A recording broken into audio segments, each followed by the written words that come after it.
لوگ ناچ رہے تو کہہ رہے دم دم مس قلندر دم دم مس قلندر. 2 آدمی بے ہوش ہو گئے کہتے کہتے. ایک کو میں پانی ڈالنے لگا, یقین کریں دانت اس کے بالکل بند ہیں, ہاں دانت بند ہے, پانی بھی اندر نہیں ہو رہا, تو دل سے آواز آ رہی ہے دم دم مس قلندر. آپ تو دم دم مس قلندر کہتے ہیں نا, اس وقت اللہ اسے تو مالک کرتے تھے نا. تو پھر اگر دم دم مس قلندر آ سکتا ہے تو پھر اللہ اندر نہیں آتا ہوگا. آپ ایک اور بھی طریقہ اس کے علاوہ, کہ کچھ لوگ بیٹھ کے ضربے لگاتے ہیں اللہ اللہ, گھنٹہ 1.5 گھنٹہ جب ضربے لگاتے ہیں نا تو پھر وہی پوزیشن پیدا ہو جاتی ہے وہ جو ناچنے سے ہوئی تھی, اللہ. جب دل کی دھڑکنیں ابھریں پھر اس کے ساتھ اللہ ملائیں.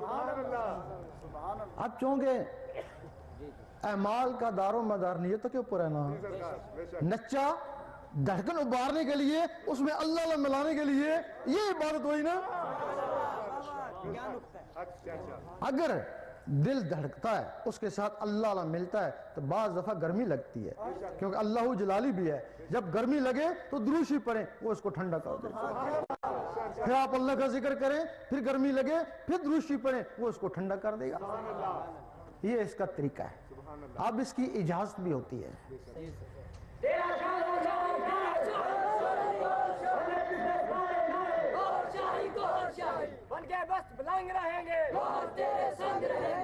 اجازت کیا ہوتی ہے؟ آپ یہاں تہجد پڑھتے رہیں, کام بڑا اچھا کر رہے ہیں, شیطان ایک کونے پہ کھڑا ہنستا رہتا ہے. وہ کیوں؟ وہ تھکتا رہے, تیرا ہاتھ تو میرے دل میں ہے, میرا ہاتھ تیرے دل میں ہے, جب جی چاہوں گا موڑ دوں گا.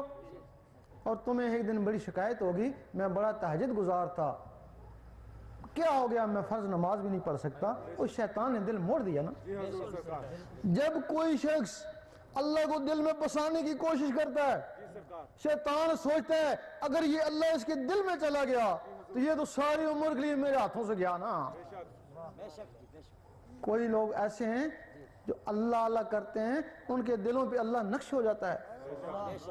قرآن مجید فرماتا ہے کچھ لوگ جن کے دلوں پہ ایمان لکھ دیا, یہ لفظ اللہ ایمان ہے نا. کچھ لوگ ایسے ہیں جو اللہ کرتے رہتے ہیں تو ان کے دلوں پہ مدینہ شریف آ جاتا ہے. وہ خدا بھی نہیں اور جدا بھی نہیں, پھر وہ کہیں بھی ہے, مدینے میں ہے. تو کچھ لوگ اللہ کرتے رہتے ہیں, ان کے دلوں پہ خانہ کعبہ آ جاتا ہے. ایک دفعہ مجدد صاحب نے دیکھا کہ باطنی مخلوق جن فرشتے ان کو سجدہ کر رہے ہیں, بڑے گھبرائے کہ استدراج تو نہیں ہو گیا. آواز آئی گھبراؤ نہیں, یہ تمہیں سجدہ نہیں کر رہے, وہ جو تمہارے اندر خانہ کعبہ بس گیا نا, یہ اس کو سجدہ کر رہے ہیں نا.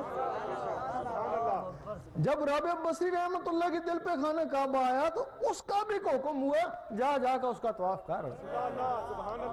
اور تجھے ابراہیم علیہ السلام نے گارے مٹی سے بنایا نا, اس کو میں نے اپنے نور سے بنایا نا. اب یہاں کچھ لوگ کہتے ہیں کہ حضور پاک کے پاس خانہ کعبہ نہیں آیا تو رابعہ بصری کے پاس کیسے آ سکتا ہے؟ جی حضور سرکار. بھئی حضور پاک تو خانہ کعبے کے کعبہ تھے, وہ تو کعبے کعبہ تھے. صرف بات یہ تھی اگر حضور پاک خانہ کعبہ مانا جاتے, آج جو کہتے ہیں ہم حضور پاک جیسے ہیں تو وہ کیوں جاتے؟ وہ اگر گئے نا تو امت کے لیے گئے نا, اگر میں نہ گیا تو کوئی بھی نہیں جائے گا نا. یقین کرو کہ حضور پاک کو نمازوں کی بھی ضرورت نہیں تھی. آپ تو فرماتے ہیں میں اس وقت بھی نبی تھا, آدم علیہ السلام کو بنایا ہی نہیں گیا تھا, میں دنیا میں آنے سے پہلے بھی نبی تھا, نمازیں اترنے سے پہلے بھی نبی تھے نا. تو پھر نمازوں کی ضرورت تھی, یہ امت کے لیے حضور پاک نے پڑھی. اگر آپ منگل کو نہ پڑھتے تو آپ سنت بنا لیتے نا. حضور پاک نے سخت بیماری کی حالت میں نمازیں پڑھی, اور کل ان کو نزلہ زکام ہوگا تو کہیں گے ہم بھی بیمار ہیں نا, ورنہ ان کو نمازوں کی ضرورت نہیں تھی, وہ تمہارے لیے سارے کام انہوں نے کیے. اب رابعہ بصری رحمت اللہ کے دل پہ خانہ کعبہ آیا تو پھر بھی ان کو آدھا کلندر بولتے ہیں نا. پھر پورا کلندر کون ہوتا ہے؟ بھئی جس کو کعبہ طواف کرتا ہے وہ بھی آدھا کلندر ہے, تو پھر پورا کلندر کون ہوا؟ وہ جس کے دل میں اللہ کا نقشہ آ جاتا ہے تو پھر اس کے دل میں اللہ آ گیا نا, اسی کے لیے پھر حدیث شریف ہے کہ میں اس کے ہاتھ بن جاتا ہوں جس سے وہ پکڑتا ہے. میں اس کی زبان بن جاتا ہوں جس سے وہ بولتا ہے. شیطان کو پتہ ہے کہ یہاں تک حضرت انسان پہنچ سکتا ہے. اس کے پاس شیطانی فوج ہے جنات کی, حکم دیتا ہے جا اس کو تباہ کر, برباد کر, کچھ بھی کر, یہ اللہ اس کے اندر نہ جائے. اب تمہارے پاس ایک جن بھی نہیں ہے نا, تو تم اس کا مقابلہ کیسے کرو گے؟ جہاں سے اس کی اجازت ہوتی ہے اللہ تعالیٰ ان کو بھی ایک رحمانی فوج دیتا ہے نا. اور شیطانی فوج تم پہ ٹوٹ پڑی اور رحمانی فوج شیطانوں پہ ٹوٹ پڑی نا. اور رحمانی فوج اس وقت تک تمہارا ساتھ دے گی جب تک تمہارے اندر رحمان جاگ نہیں اٹھتے.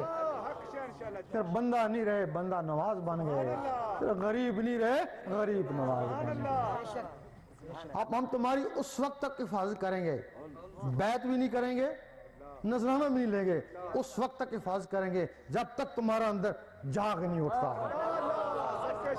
تو پھر جب اندر جاگ اٹھے گا تو خود ہی کسی کامل کو ڈھونڈ لے گا نا, ہماری محنت پوری ہو جائے گی نا. اس کے لیے اگر کسی کا کوئی مرشد ہے, ہمیں اس سے بھی مطلب نہیں, مرشد نہیں ہے اس سے بھی مطلب نہیں. مطلب یہ ہے کہ تمہارا اندر چمک اٹھے,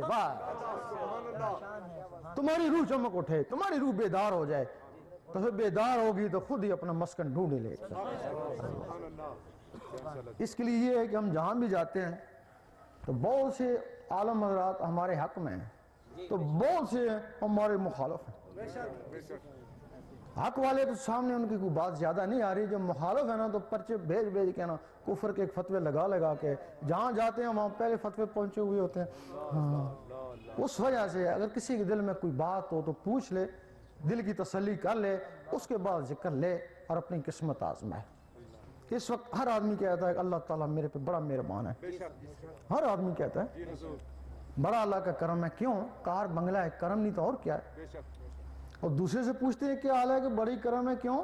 اتنا بڑا افسر ہو گیا ہوں, کرم نہیں تو اور کیا. اور تیسرے سے پوچھتے ہیں کیا حال ہے کہ بڑی کرم ہے, کیوں؟ میں اتنا بڈھا ہوں, اتنی صحت ہے, کرم نہیں تو اور کیا. ہم کہتے ہیں اگر تم اس کو کرم سمجھتے ہو یہ چیزیں کفار کے پاس بھی, جو کافروں کو دیں وہی تم کو دیں, تمہارے پہ کیا کرم ہوا؟ اگر تم نے دیکھنا کہ واقعی تمہارے پر اللہ کا کرم ہے تو اس کے ذکر میں جھک جاؤ. 2 4 5 7 دن میں تمہارے اندر اللہ شروع ہوگی تو اس کا کرم ہو گیا. فَاذْكُرُونِي أَذْكُرْكُمْ, تو میرا ذکر کر میں تیرا ذکر کروں گا. ذکر اسی کا کیا جاتا ہے جس سے دوستی ہو جائے. اگر کوشش کے باوجود اللہ نہیں ہوتا ہے کہ تمہارے پر اللہ کا کوئی کرم نہیں, کرم ہوتا تو تم کو اپنے نام لیواؤں میں لیتا. پھر اگر کار بنگلہ دیا تو وہ کرم ہے نا, پھر کرم ہی کرم ہے نا, یہ کرم ہے نا. اپنے آپ کو آزمانے کا راز میں کیا ہوں, میرے پر اللہ کتنا مہربان ہے اور میرا مرشد کیا ہے, یہ کسوٹی ہے بس. گجرانوالا میں ایک انگریز نے سوال کیا, میں مسلمان تو ہو جاؤں, شرابیں بھی چھوڑ دوں گا, نمازیں بھی, جو کہو گے میں کروں گا, ایک بات میری سمجھ میں نہیں آتی, اگر میں سمجھا دو تو کیا کہ تم گارنٹی نہیں دیتے. میں مسلمان بھی ہو جاؤں پھر تم بحث کی گارنٹی نہیں دیتے ہو کہ میں تمہارا سب علماء کے پاس پھرا, وہ کہتے ہیں ہمیں اپنی بھی گارنٹی نہیں, تیری گارنٹی کیا دیتی. میرا شاہی میرا شاہی غور شاہی غور شاہی بولے جس نے اسرار الہی غور شاہی غور شاہی. وہ کہنے لگا جس چیز کی گارنٹی نہیں وہ کمزور ہے. تمہارے مذہب کی گارنٹی نہیں, تمہارا مذہب کمزور ہے. اس کو پتہ نہیں تھا کہ مذہب اسلام گارنٹی ہے, سالوں کی بات نہیں, مہینوں کی بات نہیں, دنوں میں تمہیں پتہ چل جائے گا تم کیا. اگر تم یہ اندر اللہ کو بسا کے دیکھو تو تمہارے اندر تم روح بے چین ہے, وہ روح بے چین ہے. ہمارے اندر کسی طریقے سے اللہ آئے, ہم اس کو پکڑے تو تم اللہ باری پھینکتے رہتے ہو. نماز بھی پڑھے تو نور بار, قرآن پڑھے تو نور بار, اللہ کری تو وہ بھی بار, اندر جائے تو پتہ چلے تم کیا ہو. اللہ, اس کے لیے جو کچھ پوچھنا چاہتے ہیں پوچھیں, اس کے بعد ذکر لیں, اپنی قسمت آزمائیں. اگر اللہ شروع ہو گئے دعا دے دینا, ورنہ جیسے ہو ویسے تو رہو گے نا.